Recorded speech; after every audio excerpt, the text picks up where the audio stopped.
Assalamualaikum warahmatullah. Assalamualaikum warahmatullah. Telah sampai pertanyaan kepada kami terkait dengan persoalan Ramadan yang memohonkan solusi dari Al-Quran dan Sunnah Rasulullah SAW. Demikian kami bacakan pertanyaan dari saudara Gusti. Assalamualaikum Ustaz, mau tanya, kalau kita laki-laki tertidur siang hari, kemudian kita bermimpi basah, apakah puasa kita batal? Baik, kita langsung saja menjawab pertanyaan dimaksudkan. Hal yang membatalkan puasa umumnya terbagi pada dua bagian. Yang pertama adalah sengaja makan, minum, atau berbagai hal yang semakna dengannya yang melahirkan energi yang masuk lewat kerongkongan atau di luar jalur-jalur tertentu yang menghadirkan energi khusus. Dan yang kedua adalah berhubungan terkait dengan syahwat, baik itu hubungan suami istri secara langsung atau barangkali melakukan tindakan-tindakan yang dilarang seperti bermaksiat yang melahirkan syahwat dan sejenisnya.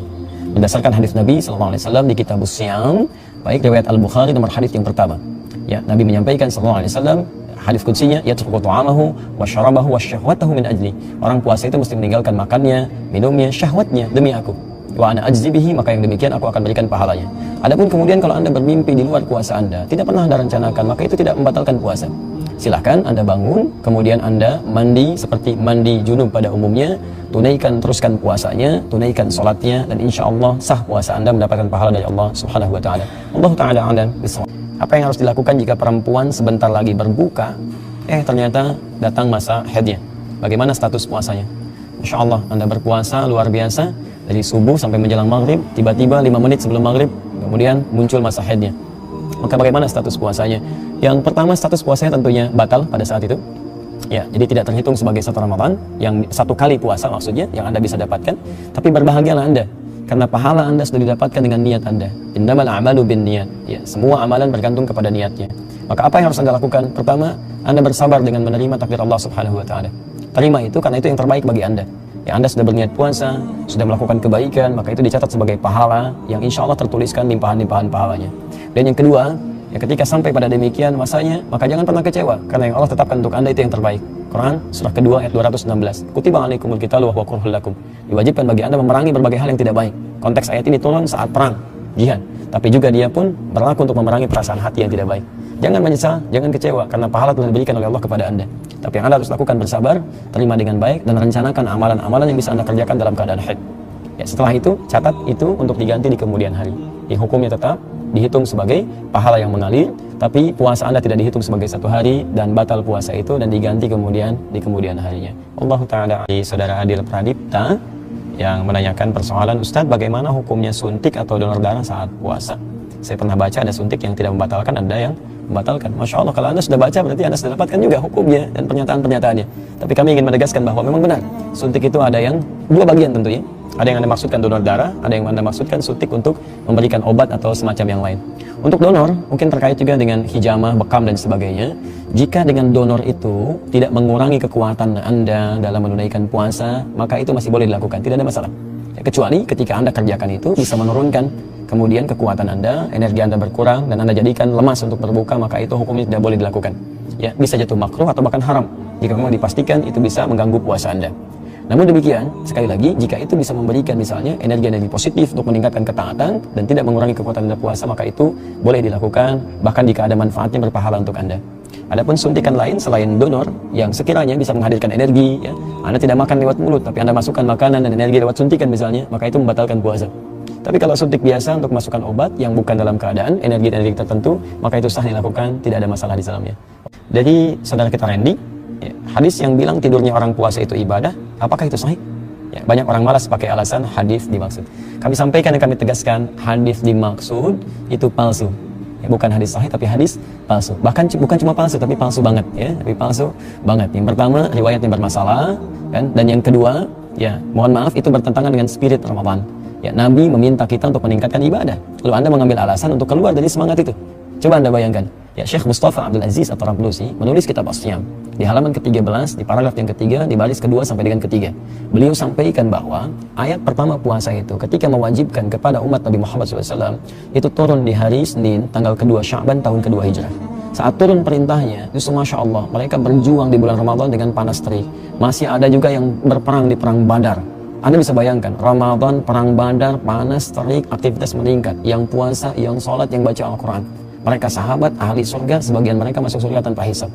Maka tiba-tiba muncul orang-orang belakangan, sahabat bukan, tabi'in bukan, tidak dekat dengan Allah, pahala belum banyak, belum ada jaminan surga. Lantas Anda ingin menghindari, Nabi mengatakan tingkatkan ibadah, Anda menghindari ibadah dengan alasan tidur. Maka bagaimana Anda katakan itu hadis? Ustaz, bagaimanakah doa berbuka puasa sesuai sunnah Rasulullah SAW? Terkait dengan doa berbuka puasa, sampai kepada kita bacaan-bacaan yang populer dibacakan oleh masyarakat muslim baik di Indonesia ataupun di luar Indonesia. Di antaranya dua doa yang sering kita bacakan, yaitu Dhahaba adh-dhama wabtallatil uruq wa thabatal ajru insyaallah, juga Allahumma lakas sumtu wa ala rizqika aftartu. Keduanya terdapat dalam riwayat-riwayat hadis, terkhusus diriwayatkan oleh Imam Abu Daud dalam kitabnya Sunan Abu Daud. Pada doa Dhahaba adh-dhama, beliau menyantumkan dalam nomor hadis 2357, sedang dalam doa Allahumma lakas sumtu, beliau cantumkan dalam nomor hadis 2358. Namun dalam dua hal ini, ulama memiliki pandangan berbeda dalam segi kualitas hadisnya. Pada yang pertama, umumnya ulama sepakat bahwa sanad hadisnya atau kualitasnya tidak banyak dipersoalkan, memiliki kualitas yang sahih, bahkan dinilai dibacakan oleh Rasulullah SAW. Doa dimaksud dengan redaksi Dhahaba adh-dhama wabtallatil uruq wa thabatal ajru insyaallah. Telah hilang dahaga, akan basah tenggorokan, dan dengan izin Allah pahala akan mulai diberikan kepada pelaku puasa. Sedangkan riwayat yang kedua, Allahumma lakas sumtu wa ala rizqika aftartu, dipandang berbeda oleh para ulama dan diperselisihkan kemudian riwayat atau validitas kesahihannya. Ada yang menilai segelintir dengan riwayat yang sahih, tapi juga banyak yang menilai bahwa riwayat dimaksud memiliki kelemahan-kelemahan yang dipandang sangat lemah ketika diamalkan riwayatnya. Ya, ada yang berkata bahwa riwayatnya Mu'adz bin Zahra dinilai sebagai orang yang lemah, bahkan masuk dalam golongan tabi'in yang tidak sampai riwayatnya pada Rasulullah SAW, sehingga hadis dimaksud dinilai sebagai hadis yang mursal. Bagaimana kita bisa menyikapi dua hal ini? Sungguhnya bila pun Anda membacakan satu di antara keduanya, maka doa Anda dipandang benar. Tapi kalau Anda ingin keluar dari perselisihan, maka kita bisa memprioritaskan, mengutamakan doa yang disepakati dan dipandang tidak ada perselisihan atau persoalan dalamnya. Jadi hemat kami, Anda bisa memilih doa Dhahaba adh-dhama wabtallatil uruq wa thabatal ajru insyaallah, walaupun Anda tidak harus mencela kemudian orang yang memilih doa Allahumma lakas sumtu wa ala rizqika aftartu untuk dibacakan, sekalipun yang pertama dinilai lebih kuat dan lebih baik dibandingkan dengan riwayat yang kedua. Wallahu ta'ala a'lam. Ustaz, mana yang terbaik antara sholat tarawih yang ditunaikan di masjid ataukah sholat yang ditunaikan di rumah bersama keluarga? Dan bagaimana status sholat fardu saya? Apakah ditunaikan di masjid sekiranya saya menunaikan sholat tarawihnya di rumah? Saudaraku, pertanyaan ini seharusnya Anda olah dengan kalimat yang lebih baik, yaitu bagaimana ketika Anda dengan keluarga bisa menunaikan sholat di masjid. Jadi kalau itu bisa Anda lakukan, artinya dibandingkan Anda memilih antara rumah dengan masjid dan Anda sekeluarga bisa ke masjid, maka itu yang utama. Karena sholat di masjid nilainya lebih baik dibandingkan dengan sholat di rumah. Bahkan Rasulullah SAW menyampaikan banyak hadis terkait dengan keutamaan ini. Imam An-Nawawi bahkan menukil riwayat Al-Bukhari dan Muslim dalam kitab beliau Riyadhus Shalihin di juz yang pertama atau kitab yang pertama, pembahasan Kitabul Ikhlas atau Babul Ikhlas, hadis nomor 10 riwayat Abu Hurairah radhiyallahu taala anhu. Salatul rajuli fil jama'ati afdalu min salati fi suqihi wa baitihi bid'an wa 20 darajah. Salat seseorang yang ditunaikan di masjid dengan berjamaah itu lebih utama dibandingkan dengan ditunaikan di rumahnya atau tempat niaganya, lebih daripada 23 derajat saat dia bisa mendapatinya. Jadi Anda baru mau berangkat saja sudah mendapatkan 23 derajat. Anda kemudian berangkat, langkah pertama diangkat derajatnya, langkah selanjutnya menghapuskan dosanya, yumha biha sayyi'at. Hadir di masjid dituliskan pahala jamaahnya 27 derajat. Anda bisa bayangkan, Anda sholat di rumah hanya mendapatkan 27 derajat. Anda ke masjid baru ingin 23 derajat. Berangkat, diangkat derajatnya, digugurkan dosa-dosa kecilnya. Masuk ke masjid dituliskan pahala sholatnya 27 derajat. Di banyak pahala bisa Anda dapatkan dibandingkan memilih untuk di rumah. Adapun jikalau kemudian istri Anda tak mampu ke masjid, maka istri Anda bisa menunaikan sholat di rumah, kemudian Anda tunaikan sholat di masjid. Maka seorang perempuan yang memiliki udhur tidak mampu menunaikan sholat di masjid, maka sholat di rumahnya lebih utama dan dipandang nilainya sama dengan yang menunaikan sholat di masjid. Wallahu ta'ala a'lam bishawab.